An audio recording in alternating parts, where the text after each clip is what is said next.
प्रतिबल विकृति वक्र। विकृति को एक्स एक्सिस पे और प्रतिबल को वाई एक्सिस पे अगर हम प्लॉट करें, ठीक है ना, आप हमेशा ध्यान में रखिएगा कि एक ये चीज जो है वो कैसे हो रही है।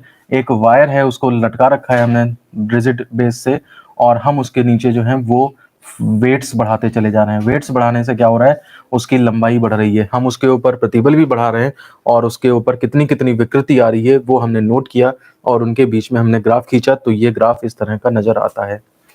तो अब हमें ये एक्सप्लेन करना है कि इसमें क्या क्या पॉइंट्स होते हैं। ग्राफ जो है बनाएंगे आप, स्टार्टिंग में स्ट्रेट लाइन रहता है, उसके बाद थोड़ा सा कर्व होकर के, फिर उसके बाद ये थोड़ा सा डिप आता है, और फिर जाकर के लंबा जाकर के यहाँ पे खत्म हो जाता है।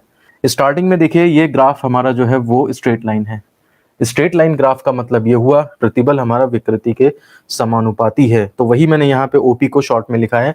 ओपी पोर्शन में हुक लॉ इज ओबेड, मतलब हुक्स लॉ जो है वो फॉलो हो रहा है, यानी कि हमारा जो प्रतिबल है वो विकृति के समानुपाती है, ठीक है ना।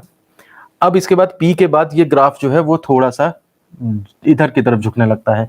इधर की तरफ झुकने का ये मतलब है कि विकृति ज्यादा हो रही है। देखिए इस तरफ झुकने का मतलब है कि ये पोर्शन ज्यादा हो रहा है और ऊपर जो है वो इंक्रीमेंट नहीं हो पा रहा है। इसका मतलब ये है कि जरा सा फोर्स लगाने पे विकृति ज्यादा होने लगती है। समझ रहे बात आप? इसका मतलब यह है कि प्रतिबल और विकृति अब समानुपाती नहीं रहे। तो P के बाद क्या होता है, इस P के बाद यहां से और यहां तक की कहानी देखी जा रही है। यहां से यहां तक की कहानी में हम देखते हैं कि जो प्रतिबल और विकृति जो है वो प्रतिबल और विकृति समानुपाती नहीं है। लेकिन अगर मान लिया सपोज करिए हम लोड हटा दें तो ये वापस अपनी पुरानी पोजीशन में लौट आता है। तो इसका मतलब प्रत्यास्थता तो है। देखिए आप यहाँ पे P से Q के बीच में मैंने लिखा प्रत्यास्थता तो है, यानी, लेकिन जो समानुपाती सीमा है, P जो है आपका समानुपाती है, मतलब प्रतिबल और विकृति यहीं तक केवल समानुपाती रहते हैं, इसके बाद वो समानुपाती नहीं रहते। इसके बाद Q पे अगर हम आ जाएं, देखिए Q पे जो है वो लिमिट ऑफ इलास्टिसिटी हुई है, R पे चले जाएं। इससे और आगे अगर हम बढ़ते हैं, थोड़ा सा लोड और बढ़ाते हैं, प्रतिबल बढ़ाते हैं, तो विकृति और बढ़ती है।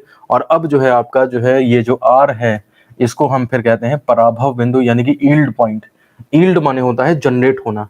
जनरेट होना इन द सेंस यहाँ पर यह है कि यहाँ पर अब बॉडी जो है वो प्रत्यास्थता की प्रॉपर्टी खोने लगती है, ठीक है ना। प्रत्यास्थता की प्रॉपर्टी खोने का मतलब है अगर हम यहाँ से अब लोड कम करना शुरू करें तो ये इस तरह से ना आकर के ये इस तरह से नीचे आती है। ओ डैश हमेशा के लिए कुछ उसका इंक्रीमेंट हो जाता है, यही ओ डैश आपका क्या कहलाता है, परमानेंट सेट। अब इसके बाद अगर हम आर के बाद देखें जाकर के, तो AR से S तक के बीच में जो है वो ऐसी घटनाएं घटती हैं कि प्रतिबल अगर आप जो है वो कम भी कर लो या कुछ और भी कर लो, विकृति जो है ज्यादा से ज्यादा बढ़ती चली जाती है।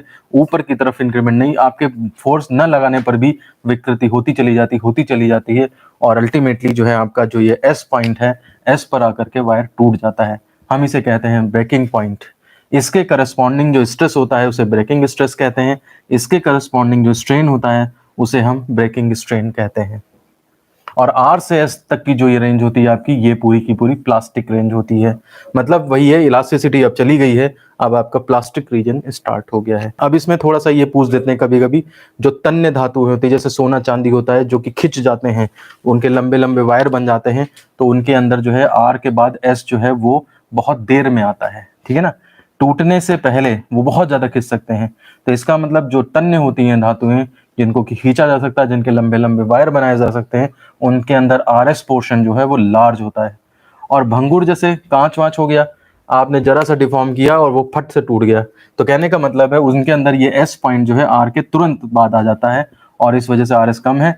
एक बार लिमिट इलास्टिसिटी से ज्यादा जरा सा आपने फोर्स लगाया और वो एकदम से टूट जाते हैं।